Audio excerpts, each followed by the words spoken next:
रामपुर नाम का एक गांव था जहां पे एक चुड़ैल का साया था।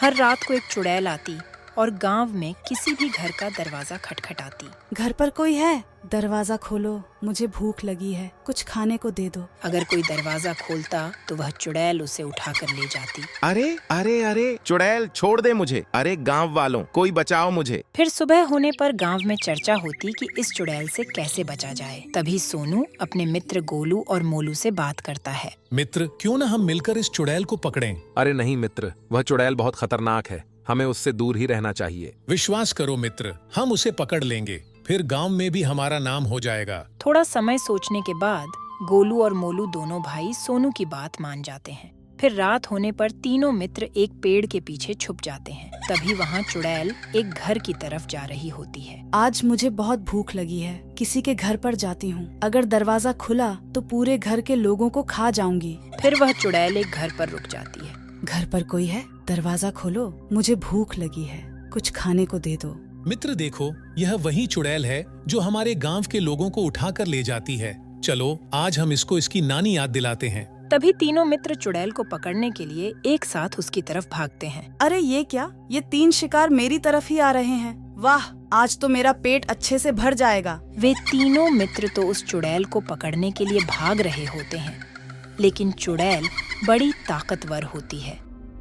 वह चुड़ैल उन तीनों मित्रों को एक साथ उठाकर उड़ जाती है।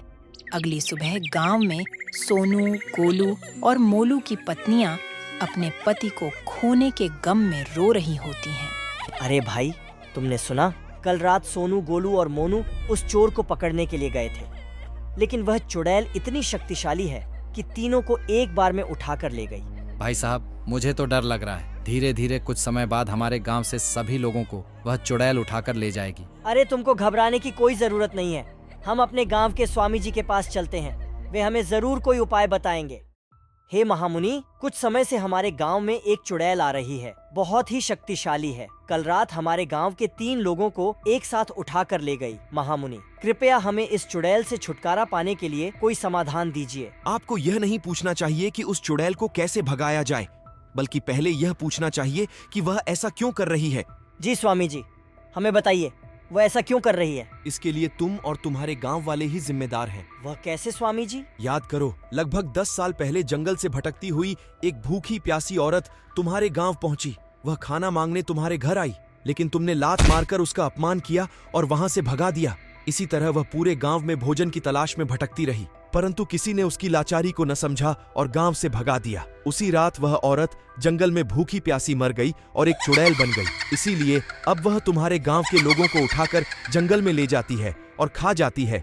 मुझे अपनी गलती पर खेद है गुरुजी, मुझे ऐसा नहीं करना चाहिए था। परंतु गुरुजी, अब चुड़ैल को कैसे रोका जा सकता है? कोई समाधान बताइए। यदि तुम लोग उस चुड़ैल से अपने गांव को बचाना चाहते हो तो तुम्हें उसी जंगल में उसी पीपल के पेड़ के पास जाना होगा जहां उस औरत की मृत्यु हुई, और वहां जाकर अपनी गलती की माफी मांगनी होगी।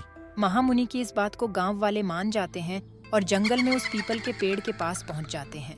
हे देवी, हमें माफ कर दीजिए। मुझे और गांव वालों को अपनी गलती का एहसास है। आगे से हम कभी भी किसी लाचार का अपमान नहीं करेंगे। ठीक है, तुम्हें माफ किया, लेकिन आगे से ध्यान रखना, घर आए किसी भी भूखे प्यासे का अपमान नहीं करना।